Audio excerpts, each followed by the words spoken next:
Sou pequeno e desprezado, mas não esqueço os teus preceitos.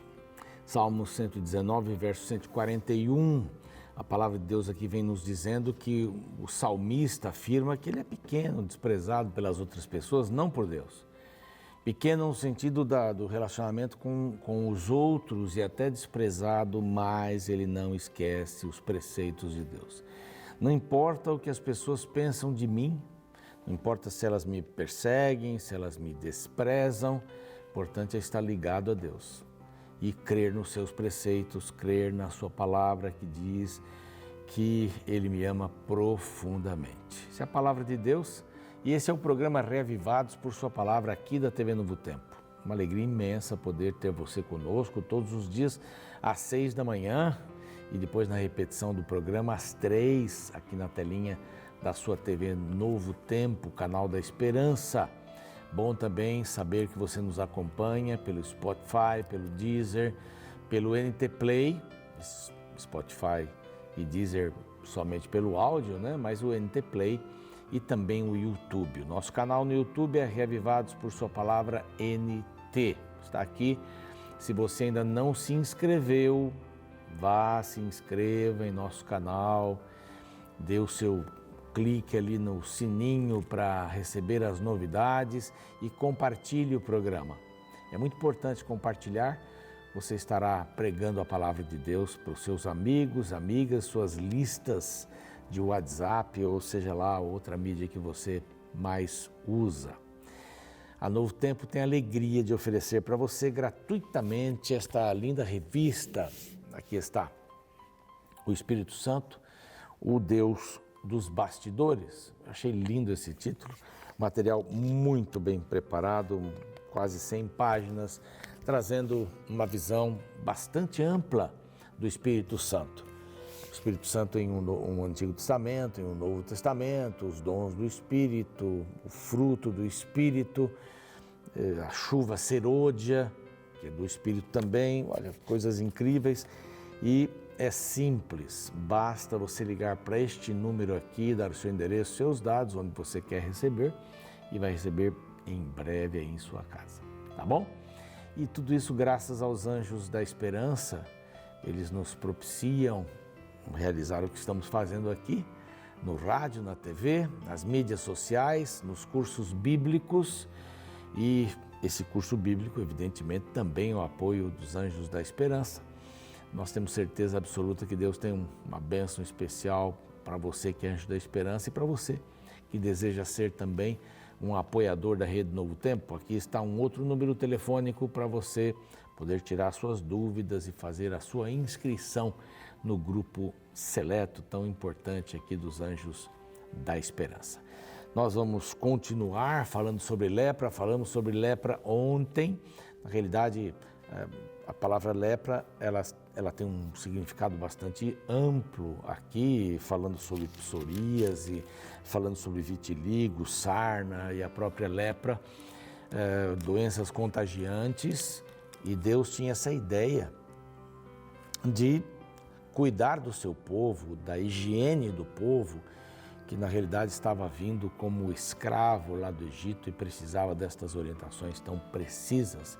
Vamos continuar falando sobre isso e agora, neste próximo capítulo, 14, como alguém que teve lepra e agora não tinha mais, deveria proceder. Depois do intervalo, a gente volta com esse tema.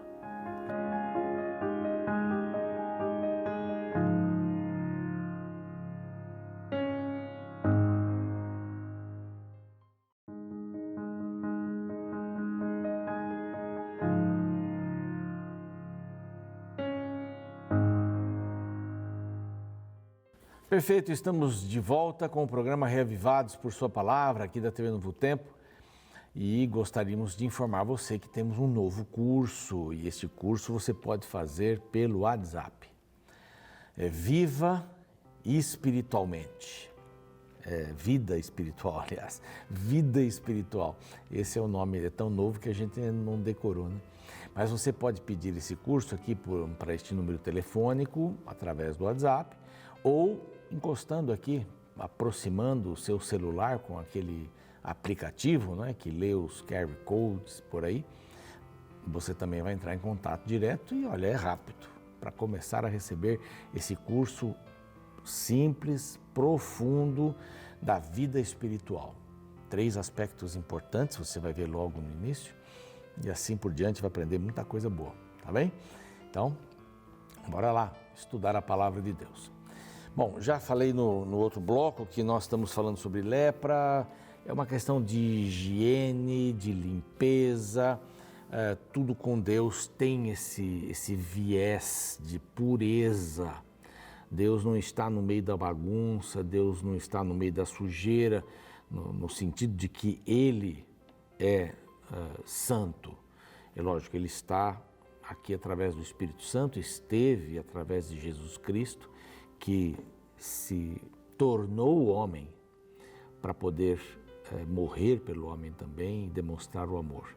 Ele se misturou conosco, Deus conosco, Emmanuel, é o que o nome quer dizer.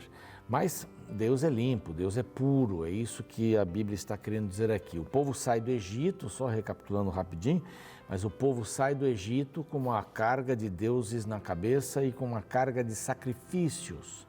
E eles faziam o sacrifício diante desses deuses, não é? E também vinham da era patriarcal, que eles iriam diante do mais velho da família, e algumas famílias viviam assim. Eu até me atrevo a dizer que eram poucas e pouquíssimas famílias que mantinham ainda este laço do sacrifício patriarcal, né, dessa era patriarcal. Agora Deus tem que ensinar tudo de novo, é um beabá, por isso que no começo, lá atrás, eu disse que o livro de Levítico era um livro para crianças. Como fazer as coisas, era o beabá, ou é o beabá para aquele povo. Então, tendo isso em mente, esse contexto, a gente vai entendendo porque tantas regras, tantas leis. Olha, para esse tipo de sacrifício você leva aqui um gado miúdo, uma cabra, um cordeiro e assim por diante, uma pombinha e tal e etc. É assim que tinha que ser, para explicar tudo nos mínimos detalhes, né? Nos mínimos detalhes. Agora falamos sobre a lepra, como identificar a lepra e o que deveria acontecer se realmente a pessoa estava com lepra. Quem definia isso era o sacerdote. Eram os filhos de Arão aqui no caso, né? Começariam depois, na sequência, aí, os levitas todos, que se tornassem sacerdotes. Nem todo levita era um sacerdote. Nós vamos ver mais para frente isso. Mas, então, nesse capítulo 14, a gente encontra as leis acerca do leproso depois de sarado e, na segunda parte aqui, as leis acerca da lepra numa casa. Então, a expressão lepra na casa, ela está se referindo à umidade, mofo, fungos, que eram coisas muito ruins e negativas. Esta visão da lepra quando eles chegassem em Canaã. Aí teriam casas mesmo, eles estavam em tendas, não é? Mas tinham que manter a higiene total, pura, maravilhosa.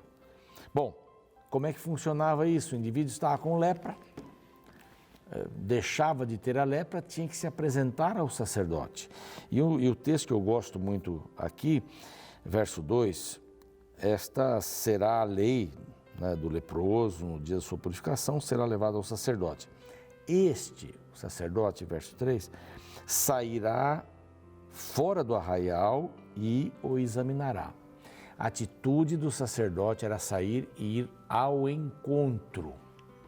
Não de encontro, né? Tem gente que fala de encontro, né? Mas é ao encontro deste leproso, ou ex-leproso, que tinha tido a lepra. Então, ele sai. A gente pode perceber... A garganta vai pifando assim de gravar tanto. A gente vai perceber, deixa eu mudar de câmera aqui. A gente vai perceber que essa atitude do sacerdote sair ao encontro tem 2 aspectos. Primeiro, porque esse leproso ou ex-leproso não entrava dentro do santuário até a coisa estar bem firmada. Ok, foi constatada a não lepra ou ele está purificado, então tem uma série de passos aqui. Mas a gente pode entender mais ou menos que Cristo foi, você se lembra aqui no Evangelho, Cristo vai passando pela estrada e vai ao encontro do leproso, toca no leproso e ele fica curado. Então, a visão de Cristo está aqui, né? O pecado é comparado à lepra, ou a lepra é comparada ao pecado. Não que a pessoa que estava leprosa era pecadora, por isso Deus deu essa enfermidade, mas era uma doença horrível, né? Era uma doença terminal, mas com um grau de sofrimento altíssimo. Então, era comparado ao pecado que era profundo, que a lepra se aprofundava, ao pecado que se espalhava, ao pecado que só poderia ser resolvido com fogo, né? Nessa comparação, e um dia o pecado vai ser destruído com fogo, diz o livro do Apocalipse. Agora que esse sacerdote vai ao encontro e a vítima, ela oferecia duas aves vivas e limpas, um pedaço de pau de cedro. Interessante, o cedro tem um óleo que o mantém firme e que não permite o seu desgaste. O óleo do próprio cedro é impressionante. O cedro pode ter até 28 metros de altura, uma árvore sensacional, né? Tem que ver com força, etc. Então, um pau de cedro, um estofo de carmesim e um isopo. Isopo seria uma esponja, alguma coisa assim, para poder molhar o sangue, não é? E essa mistura do carmesim e tudo mais. Alguns que são bem alegóricos gostam de dizer que o cedro é Deus, que o estofo de carmesim, que era vermelho, Cristo, e que o isopo era o Espírito Santo, né? Não sei se cabe bem aqui essa comparação, mas duas aves, e também alguns veem aí as duas alianças e tal, não dá para a gente descer muito detalhe e prefigurar tudo aqui. Bom, mas o certo é que ele deveria levar estas coisas para o sacrifício. Mandará também o sacerdote que se molhe uma ave num vaso de barro sobre águas correntes. Tudo aqui tem um significado em Jesus, né?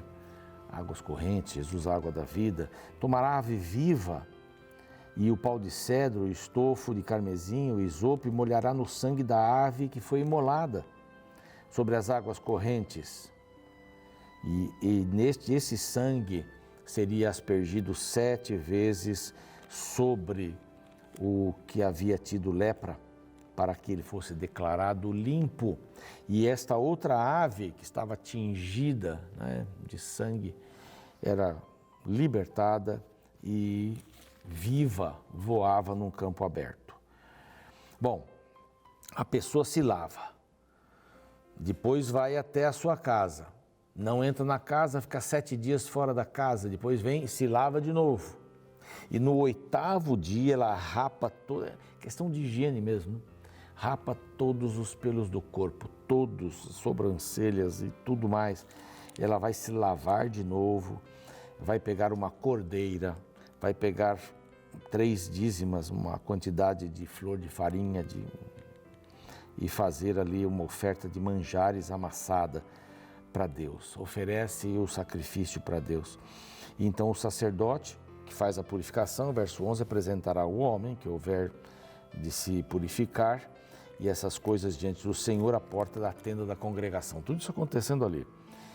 Vai tomar o cordeiro, vai oferecer a oferta pela culpa, vai oferecer esta oferta movida, sempre uma parte ficava com o sacerdote, vai imolar o cordeiro ali.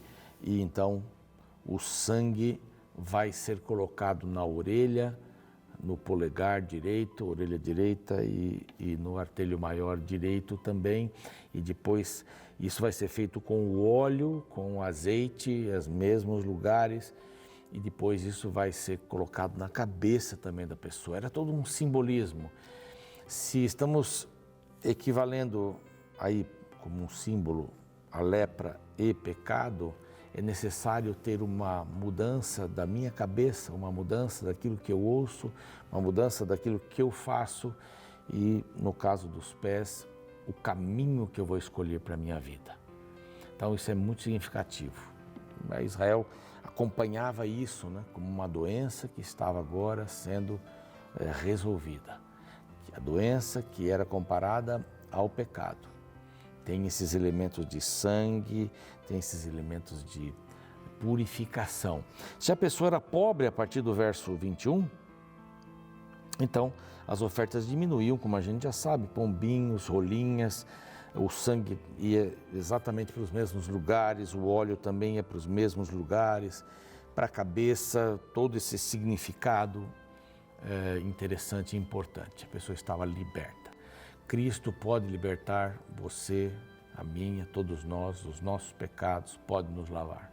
E agora a casa, terminando aqui o capítulo, vem falando sobre a casa que tivesse algum problema. Lógico que isso daqui, quando entrares na terra de Canaã, o verso 34, estava focando ali porque eles construiriam casas para ficar.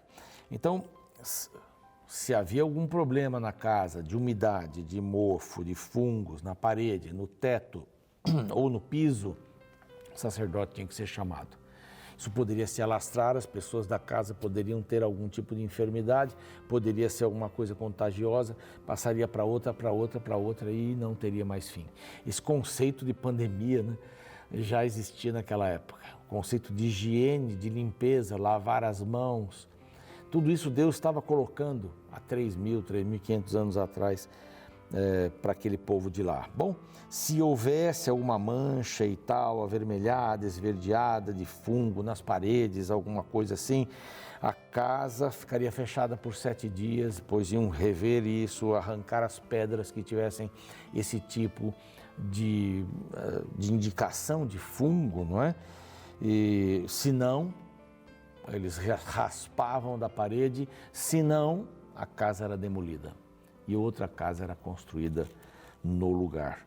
Então, era bastante sério este assunto e as ofertas tinham que ser feitas também. E aqui vem uma pergunta, né? Como é que está a nossa casa, né?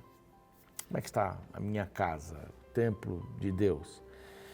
Estou permitindo que os fungos apareçam por falta de higiene, por falta de limpeza.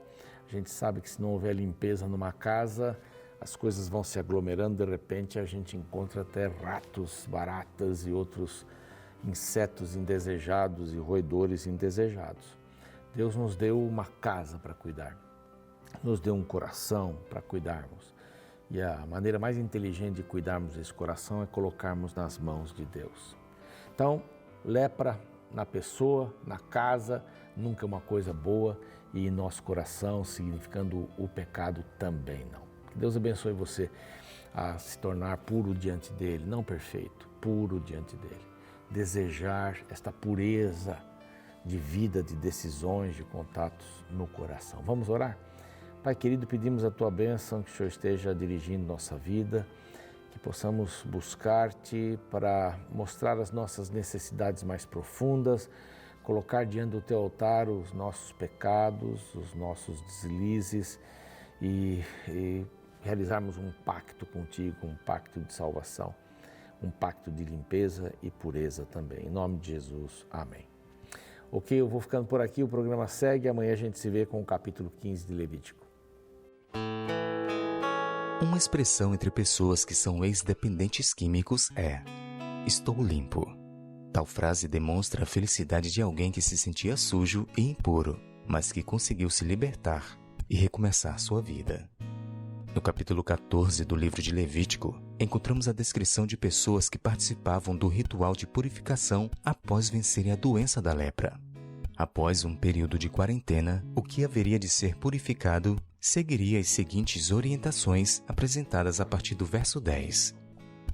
No 8º dia, tomará 2 cordeiros sem defeito, uma cordeira sem defeito de 1 ano e 3 dízimas de 1 efa de flor de farinha para oferta de manjares, amassada com azeite e separadamente um cestário de azeite. E o sacerdote que faz a purificação apresentará o homem que houver de purificar-se e essas coisas diante do Senhor à porta da tenda da congregação. Um detalhe no ritual de purificação merece destaque. Justamente o 8º dia era o dia da circuncisão dos meninos recém-nascidos. Desta forma, uma pessoa que se libertava da lepra participava de um rito que simbolizava o segundo nascimento. Ser considerado limpo diante de todos era considerado um recomeço que deveria ser muito festejado por quem passava por essa experiência. Ao regenerado, era ordenado que fosse lavado, eram-lhe dadas roupas novas e a possibilidade de ser reintegrado ao povo. Hoje em dia as igrejas não fazem mais este ritual de purificação da lepra, porém existe a cerimônia de purificação do pecado. Me refiro ao batismo, o qual simboliza a limpeza da alma e o recomeço de um novo nascimento. Se você que me ouve se sente sujo e contaminado pelos erros de seu passado, talvez você precise encontrar o perdão de Jesus Cristo e uma nova chance de recomeçar sua existência.